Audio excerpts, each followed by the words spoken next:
دغه یو خاطرات به زه د اخرې تاسو ته بیان کړم. بیا ما یو ټوکه ورسره وکړله. مل زوی دا یو تلیفون ډېر ښایسته تلیفون لري او یو د توپنچه لري. یا تلیفون ماته راکړه یا د توپنچه ماته راکړه. ما ته یې ویل هغه دغه دواړه بیت المال دي. دا بیت المال که زه شهید شولم هم دا به بیت المال ته سپارې او په دویم قدم کې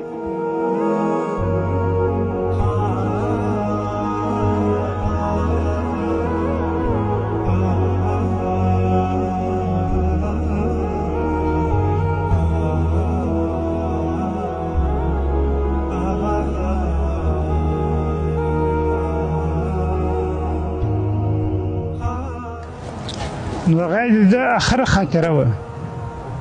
بیا ما ته په دروازه کې ویلې چې بیت المال دا بیت المال ته به سپارې.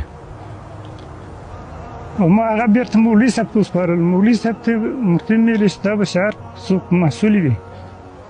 دا چې یو کور کې ورته ویل مال دا مخې کوم شیشان پاک ایستې د علي حیدر د شهادت مبارکي ده. نن د علي حیدر د شهادت نن خوشحالي ده. نن د علي حیدر د شهادت هنګامه ده.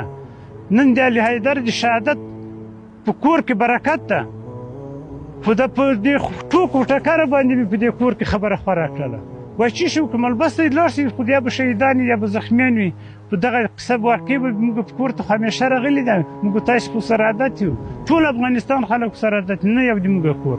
خو ټولو د قربانیانو سره عادت وو. خو د علي حیدر د په شهادت باندې واقعا هم چې ما له ځان سره ویلي چې خدایه تو ورکوونکی اخیستونکی. قال انا لله و انا الیه. سبیل دوه وکړه. ملیار حبیب الرحمن علي حیدر وینو چې هغې خو له هغه سره مشوره وکړو چې خدا نکرده په دې کې ناراضه نه وي. چې درست عمر په جهاد کې په زحمت کې په تکلیفو کې تېر کړه او په جزرو کې تېر کړه او په زحمتو کې تېر کړه. اوس خدا نکرده د ده ناراضیتوب په دې کې راسي هغه زه بیا خوښ نه یم په دې کوزده باندې. هغه چې کله دلته راغلم ښایي بس کوزده به نه کوي د پنجشنبې په ورځ باندې وایي د پنجشنبې په ورځ باندې زه راځم ورته به کوزده کوي.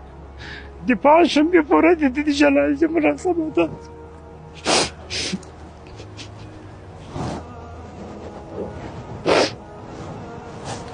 د پنجشنبې ورځ د ده د شهادت وایي د پنجشنبې په ورځ به ما ته دا دعا کوي. د پنجشنبې په ورځ ما مبلس